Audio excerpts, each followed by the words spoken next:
Hello mga manay! Isang maulan na araw sa ating lahat. Kamusta kayo dyan? Sana ay nasa mabuti kayong kalagayan. So for today's video mga manay, pupunta ako ngayon sa Land Bank kasi i-withdraw ko yung sahod ko sa Facebook. So thank you so much sa inyong support sa akin sa Facebook. Kahit kunti lang yung views natin ay nakakasahod tayo kahit paano. Basta may sipag at tiyaga lang talaga mga manay. Kumakain lang ako doon. Nagpo-post lang ako ng mga picture ko. So yan talaga mga manay, magtiyaga lang talaga tayo para makasahod tayo kahit konti. Hindi naman ganun kalaki mga manay, pero naipon kasi siya galing sa kailan pa to yung last pangatlong ano ko na to mga manay, pangatlong sahod ko na to sa Facebook. Tapos ngayon ko lang blinag kasi yung pangalawang sahod ko mga manay ay nasa 2,000 mahigit. Una ay 1,600. Yung pangalawa ay nasa 2,000 mahigit. Tapos yung pangatlo ngayon mga manay ay natibo talaga siya mga manay. Parang noong November. So November, December, January. So October pala mga manay yung last ko withdraw. So natibo siya. So hindi ako nag-expect nga na ganun pala kalaki yung sahod ko. So para sa akin malaki na mga manay, pero sa inyo hindi ko alam kung malaki na ba yun. Pero para sa akin malaki na yun, kasi para sa akin maliit man o malaking ay malaking bagay na para sa akin, kasi sa Diyos ko yan lahat. At saka ko talaga yun mga manay, thankful, pinag-isipan din ko din yung mga content. Hindi ko naman talaga pinag-isipan mga manay. Simpleng video lang sa Facebook, kain-kain lang, at saka nagpo-post ako ng mga picture ng aking mga anak. Yun lang yung content ko sa Facebook. Simple lang mga manay, pero natural yan. Yan talaga yung totoong mga pangyayari, mga post lang sa aking mga anak. Yung post ko din, yung nagsisimba ako, tsaka kahit saan mga manay, yung kahit na basta makapost ka lang na content, yun lang.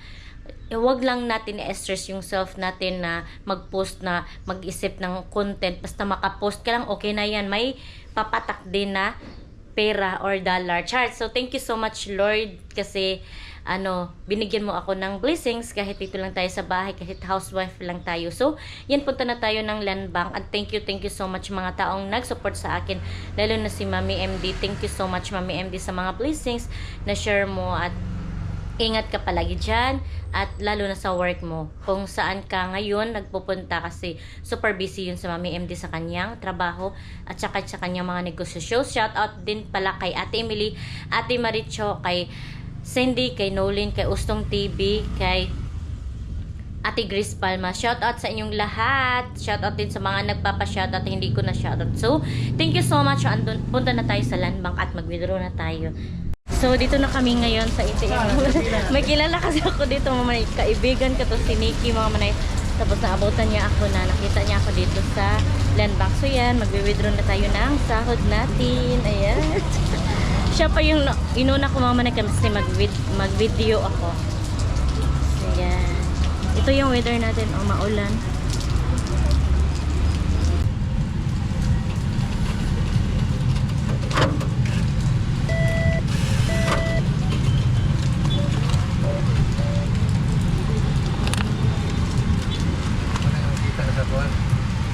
So dito muna ako 7-Eleven mga manay, kasi mag-cash in tayo, kasi magbayad na tayo ng wifi, at saka magpadala din ako ng allowance ni Mr.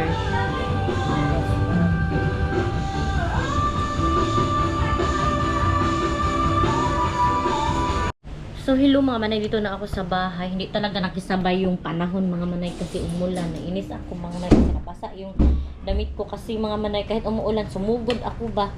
So yan, nakauwi na tayo galing sa pag-withdraw ng sahod natin sa Facebook. So thank you so much Lord, kasi ay na tayo. Hala, ako bitaka.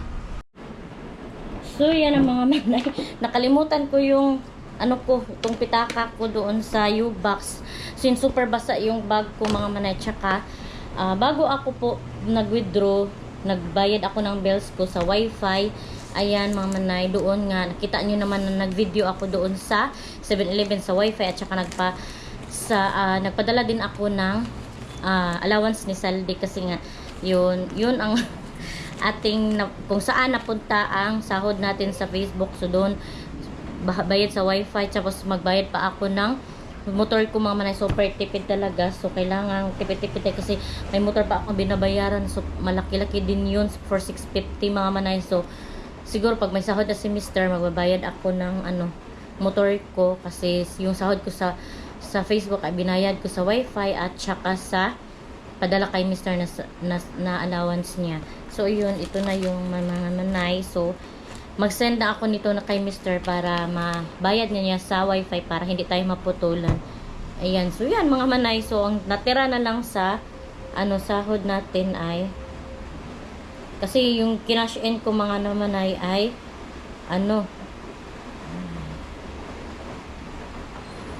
kinash in ko ay 2,750 minus 4,000 1,250 na lang. O yan, pang na lang yan mga manay, pang ulam, pang kalawan sa mga bata. Yan. So, kailangan talaga discarte tayo para magkapira tayo dito sa mundong ibabaw kasi super hirap na ng buhay ngayon at saka super mahal na ng mga bilihin mga manay. Kaya discarte tayong mga mama kasi wag tayong umasa lang sa sahod ng ating Mr.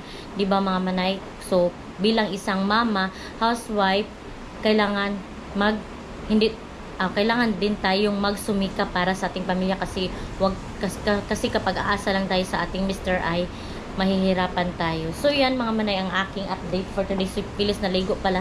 Ako mga manay kakaligo ko lang pero nabasa ulit ako so mag-base ulit ako ng damit kasi makakasira yan sa katawan natin kapag nabasa yung katawan natin na hindi tayo magbihis, mag-ubo, ganun.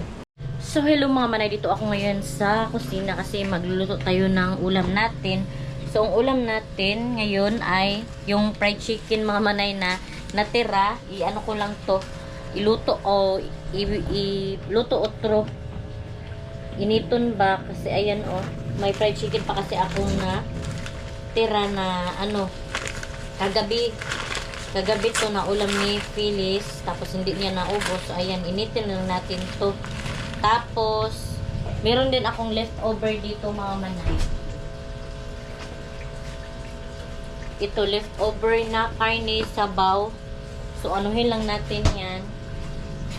Prituhin din natin yan. Pero, anuhin natin. Yan sabaw siya mga manay. Timplahan nato. Tapos, timplahan lang natin. Tapos, prituhin din. Para isahan lang siya ba. So, ganyan mga manay, tayo, tipid. Kasi sayang yung mga pagkain kapag hindi mo kakainin, di ba? Ito, di ba? Sayang. So, prituhin natin to. Sabaw to siya, pero iprito ko mga manay kasi para sa akin, hindi na siya masarap kapag initon baka tapos nasa ref na hindi na masarap yung sabaw, hindi na siya fresh. Masarap kasi kapag bagong luto talaga ng sabaw. So, ang gawin na lang natin is iprito na lang natin. Tapos, timplahan natin ulit. Lagyan ko ulit ng tuyo. Pero ito mga manay, iprito ko din yan para masarap siya. Hindi siya malamig ba? Kasi hindi masarap kapag malamig yung ginakain natin, 'di ba? Alam niyo naman yan. So, masarap kasi ang pagkain kapag mainit. So, initin natin to. So, yan lang ating ulam. Mga leftover na ulam. Kasi, sayang kapag hindi mo kakain, itapon lang, di ba? Madaming mga tao ngayon na nagugutom.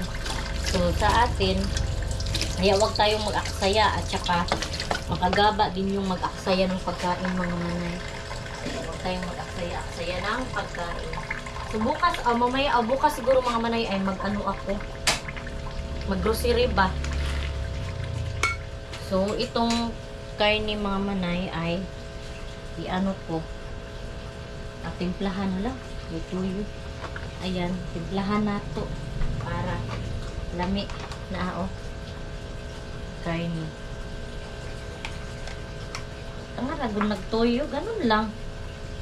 Tuyuhan lang mga manay, tapos lagyan ng bitsin at magic sarap. Timplado na gihapon, di ba? Ayan. Diba? Bukas siguro mag-serve. Iwan ko lang mga manay. Depende kung sa budget kasi sa pera mga manay. Minsan hindi na ako nag-grocery mga manay kasi yung pera ay ipabaon na lang sa mga bata. Pag meron kasi silang klase next week. So, buti na lang ngayon nakatipid ako kasi si Pilis walang paso. So, nakatipid ako. Itong mga trapong mga man na ito yung mga damit ko na hindi ko na ginamit ba. Kaya, iyan. Ginawa kong tampunas, trapo dito sa bahay. So, after nun na dito mga manay, kami lang dalawa ni Pilis kasi si Ate Piana ay nagbaon na ba. So, yan. Kaya, kami lang dalawa. Tipid tayo ng ulam. Huwag tayong mag-share. Sayang kasi madami ngayong nagugutom na mga bata. Daming naglimos. Magkagaba po ng maglabay-labay o pagkaon mga manay. Diba? So, kailangan. Discarte tayo.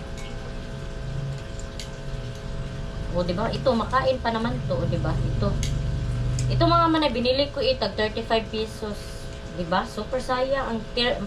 Kung itapon mo, sayang. Ang pira-pira na yan eh. Kaya wag tayong mag-aksaya. Tinawagan ko si Saldi kung ano, kasi bayad ako. Siya kasi yung nagbabayad ng wifi sa online. Tapos ako mag-send lang ako sa Gcash sa kanya. Yun. Kanya ako nag-send. Kaya nag-cash in ako, tapos isend ko sa kanya. Siya yung mababayad sa online. Hindi kasi ako marunong mga manay magbayad sa online eh. Kasi di may connection siya. Tapos nakakonect yung mga ano sa kanya eh. Mga site, mga link sa Gcash at saka sa tawag niyan. Yun, sa allowance niya. Nakuha din niya yung allowance niya. Pilis, nagutom na daw mga manay. Kaya ayan. So, it's already 11:30 ng afternoon, so luto tayo ng ulam natin. Ito ay inipon naman ako. Dali, rakaayon niyo eh. Mag-init-init, rata. Mamaya gusto ko magulay tayo mamani. Kanina, ako, ulam ng ampalaya. Ang ulam talaga dito, eh. Pangit ang panahon ngayon. Oh, may bagyo daw. Iwan ko kung saang lugar ang bagyo.